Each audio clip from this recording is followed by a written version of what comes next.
Donald Trump: Power, Controversy, and Legacy. Welcome to this in-depth documentary exploring one of the most influential and polarizing figures of our time. Whether you admire him or criticize him, one thing is undeniable. Donald John Trump changed the course of American history, from the streets of Queens, New York, to the most powerful office in the world. This is his story. Part 1. Business empire and celebrity status. By the year 2000, Donald Trump was already famous. He had built a real estate empire centered in New York City that few could rival. But to understand Trump, we must go back to the beginning. Donald John Trump was born on June 14, 1946, in Queens, New York. He was the fourth of 5 children born to Fred Trump and Mary Ann McLeod Trump. His father, Fred Trump, was already a successful real estate developer. Fred built affordable housing in Brooklyn and Queens. He taught young Donald about business, negotiation, and the value of a dollar. Donald attended the New York Military Academy as a teenager. There, he learned discipline, leadership, and competition. He excelled in sports and academics. After graduating, Trump attended Fordham University before transferring to the Wharton School at the University of Pennsylvania. Wharton was one of the most prestigious business schools in the country. Trump graduated in 1968 with a degree in economics. He immediately joined his father's company, Elizabeth Trump and Son. But Donald had bigger ambitions. He didn't want to build affordable housing in the outer boroughs. He wanted Manhattan. In 1971, Donald Trump took control of his father's company and renamed it the Trump Organization. His vision was clear: luxury, prestige, and his name on everything. In 1983, Trump Tower was completed. Located on Fifth Avenue in Manhattan, it became his headquarters and the ultimate symbol of his power. The building featured luxury condominiums, retail space, and Trump's personal penthouse. It was bold, it was flashy, it was Trump. His name soon appeared everywhere: Trump Tower, Trump Plaza, Trump Castle, Trump Taj Mahal, skyscrapers, hotels, casinos, golf courses. Trump wasn't just selling buildings, he was selling his name. The Trump brand became synonymous with wealth, luxury, and success. He understood something that many businessmen didn't. In America, perception is reality. If you project success loudly enough, people believe you are successful. Trump mastered this art. He appeared on magazine covers. He gave bold, memorable interviews. He cultivated relationships with the media. Every headline, positive or negative, increased his fame. Trump understood that attention was currency, and he was becoming very, very rich in attention. But the 1990s brought challenges. The casino industry struggled. Trump faced massive debts. Several of his businesses filed for bankruptcy. Critics said he was finished. But Trump reinvented himself. He pivoted from casinos to licensing. Instead of building, he sold his name. Developers paid to put Trump on their buildings. This was pure profit with minimal risk. The Trump brand survived, and it emerged stronger. By 2000, Donald Trump had become more than a businessman. He was a celebrity, a household name, and he was about to become even bigger. Part 2. The Apprentice. Building national recognition. In 2004, something transformative happened. Donald Trump became the host of a reality television show called The Apprentice. The show was produced by Mark Burnett, the creator of Survivor. The concept was simple but compelling. Contestants competed in business challenges. Each week, one was eliminated. The winner received a job within Trump's organization. Trump played the role of the ultimate boss. He sat at the head of the boardroom table. He listened to presentations. He asked tough questions. And at the end of each episode, he delivered his verdict. Part 2. The Apprentice. Building national recognition. In 2004, something transformative happened. Donald Trump became the host of a reality television show called The Apprentice. The show was produced by Mark Burnett, the creator of Survivor. The concept was simple but compelling. Contestants competed in business challenges. Each week, one was eliminated. The winner received a job within Trump's organization. Trump played the role of the ultimate boss. He sat at the head of the boardroom table. He listened to presentations. He asked tough questions. And at the end of each episode, he delivered his verdict. His catchphrase became iconic. 2 words that echoed across America: "You're fired." The Apprentice was a massive success. The first season averaged over 20 million viewers per episode. It was appointment television. Families gathered to watch. Water cooler conversations centered on who would be fired next. Trump was no longer just a New York real estate developer. He was a national television personality. The show ran for 14 seasons. It introduced Donald Trump to millions of Americans who didn't follow business news, people who didn't read Forbes or the Wall Street Journal, but they watched NBC on Thursday nights. The Apprentice portrayed Trump as brilliant, decisive, and in command. He was the ultimate judge of talent, the arbiter of success. This image would prove invaluable later. When Trump eventually ran for president, millions already saw him as a successful businessman and leader. The Apprentice had planted that seed. Television had done what decades of business never fully achieved. It made Donald Trump beloved by middle America. Part 3. Social circles and elite connections. Throughout his career, Trump cultivated relationships with the rich and powerful. He moved in elite circles. His friends included business titans, celebrities, and politicians from both parties. Trump donated to Democrats and Republicans. He was pragmatic about political relationships. He attended galas and fundraisers. He hosted parties at Mar-a-Lago, his private club in Palm Beach, Florida. Mar-a-Lago became known as the Winter White House long before Trump was president. It was a place where deals were made and connections forged. Trump was photographed with presidents, prime ministers, and princes. He collected relationships like others collected art. Each connection was a potential asset, a favor to be called in later. This network would prove essential when he entered politics. He called Mexican immigrants rapists and criminals. He promised to build a wall on the southern border. He said Mexico would pay for it. The media was shocked. Pundits predicted his campaign would last weeks, not months. 17 Republican candidates were running. Many were governors, senators, and accomplished politicians. Trump was a reality TV star. How could he compete? But Trump understood something powerful: attention. In the modern media environment, attention is everything, and Trump was getting all of it. Every outrageous statement generated coverage. Every attack on opponents made headlines. His competitors tried to ignore him. They thought he would fade, but he only grew stronger. Trump spoke differently than politicians. No carefully crafted talking points. No diplomatic language. He spoke directly, aggressively, confidently. He connected with millions of Americans who felt ignored. Working-class voters who felt left behind by globalization. Rural communities watching factories close. People frustrated with political correctness. Trump gave them a voice, and they gave him their votes. Part 6. The 2016 election victory. The Republican primary became a demolition derby.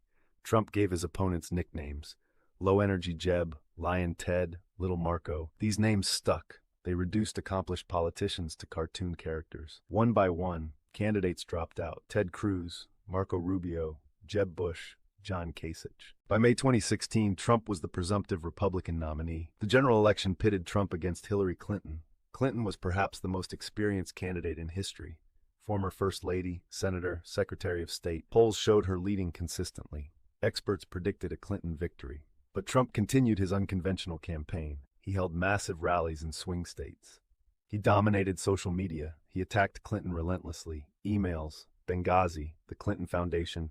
Every controversy was amplified. The campaign was bitter and divisive. On election night, November 8, 2016, the world watched. Early returns favored Clinton. But as the night progressed, Trump began winning key states: Florida, Ohio, North Carolina, and then the blue wall crumbled. Wisconsin, Michigan, Pennsylvania, states that hadn't voted Republican in decades. Trump won them all, by narrow margins, but he won. At 2:30 a.m., the race was called. Donald Trump would become the 45th president of the United States. Shock, celebration, despair. America was divided like never before. But Trump had done the impossible. A man with no political experience had won the presidency. Part 7. The Presidency. Power and controversy. Trump governed differently than any president before him. He used Twitter constantly, sometimes dozens of tweets per day. He announced policies, attacked opponents, praised allies. He communicated directly with the public, bypassing traditional media. His supporters loved it. Unfiltered access to the president's thoughts. His critics were horrified. They saw it as undignified and dangerous. Trump's cabinet was filled with business people and generals. He promised to drain the swamp, to end corruption in Washington. Whether he succeeded depends on who you ask. His major accomplishments included tax reform.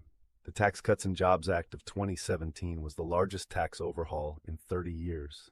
He appointed 3 Supreme Court justices: Neil Gorsuch, Brett Kavanaugh, Amy Coney Barrett. This shifted the court's balance for a generation. He renegotiated trade deals. NAFTA became the USMCA. He imposed tariffs on China. He moved the U.S. Embassy in Israel to Jerusalem. He met with North Korean leader Kim Jong-un 3 times. No sitting U.S. president had ever done that. On immigration, Trump was relentless. He attempted to build the border wall. He implemented travel bans. He separated families at the border. These policies were praised by supporters as necessary. They were condemned by critics as cruel. Trump was impeached twice. First in 2019 for abuse of power regarding Ukraine. Second in 2021 for incitement of insurrection. He was acquitted both times by the Senate. No president had ever been impeached twice. His supporters saw it as political persecution. His critics saw it as accountability. Part 8. Global Impact. Trump's decisions affected the entire world. Markets reacted to his tweets. A single post could move billions of dollars. He withdrew from international agreements, the Paris Climate Accord, the Iran nuclear deal, the Trans-Pacific Partnership. America First became his foreign policy doctrine. He demanded NATO allies increase defense spending. Many did. He confronted China on trade. Tariffs escalated into a trade war. He threatened North Korea with fire and fury. Then he met Kim Jong-un and called him a friend. He moved closer to Saudi Arabia. He confronted Iran. He brought troops home from some conflicts. He sent them to others. World leaders didn't know what to expect. That unpredictability was intentional. Trump believed predictability was weakness. He wanted adversaries off balance. Whether this approach succeeded is still debated, but it undeniably changed how America engaged. Part 9. The 2020 election and aftermath. In 2020, Trump faced re-election. His opponent was Joe Biden, former vice president under Barack Obama. The campaign took place during a global pandemic. COVID-19 had killed hundreds of thousands of Americans. The economy was devastated. Trump faced criticism for his pandemic response. He held massive rallies while Biden campaigned virtually. The election saw record turnout. Over 150 million Americans voted, many by mail due to the pandemic. On election night, Trump initially led in key states, but mail-in ballots counted later favored Biden. Over the following days, Biden's leads grew. By November 7th, major networks called the race for Biden. Trump refused to concede. He claimed the election was stolen. He alleged widespread fraud. His legal team filed dozens of lawsuits.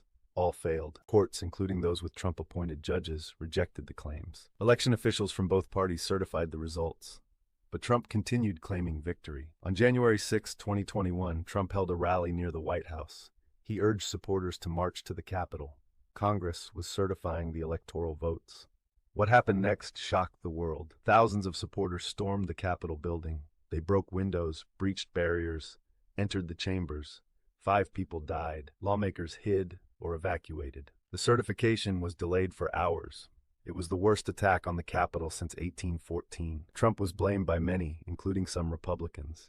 He was impeached for incitement of insurrection. Again, he was acquitted by the Senate, but 70 Republican representatives voted for impeachment. 7 Republican senators voted to convict, the most bipartisan impeachment vote in history. Trump left office on January 20th, 2021. He did not attend Biden's inauguration, the first president to skip his successor's inauguration in 152 years. Part 10. Present and Future. Donald Trump did not fade away. He remained at Mar-a-Lago, but he stayed in the spotlight. He endorsed candidates. He held rallies. He released statements. His influence over the Republican Party remained immense. Candidates sought his approval. Critics within the party were often defeated. In November 2022, Trump announced he was running for president again.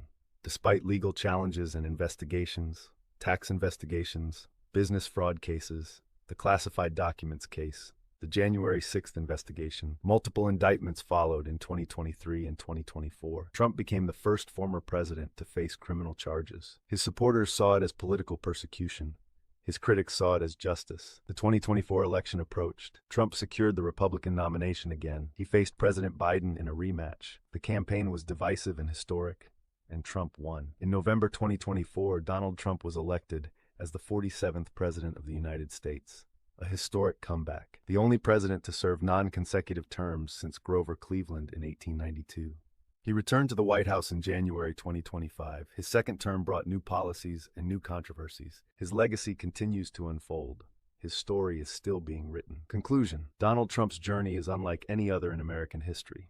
From businessman to television celebrity to president, twice. His rise reflects the power of media, branding, and public influence in the modern age. He changed politics. He proved that outsiders could win. That celebrity mattered. That attention was the ultimate currency. He changed media. He showed how social platforms could bypass traditional gatekeepers, how direct communication could build movements. He changed history. Whether for better or worse depends on your perspective. His supporters see a champion who fought for forgotten Americans. His critics see a threat to democratic norms. Both views will be debated for generations. But whether admired or criticized, one thing is certain. Donald Trump remains one of the most important figures of the modern era. His impact on America and the world is undeniable. And his story, whether you like it or not, is far from over. Thank you for listening. If you found this documentary valuable, please share it with others. Leave a comment with your thoughts. Like and subscribe for more content. And remember, History is written by those who pay attention. Stay informed, stay engaged. This is the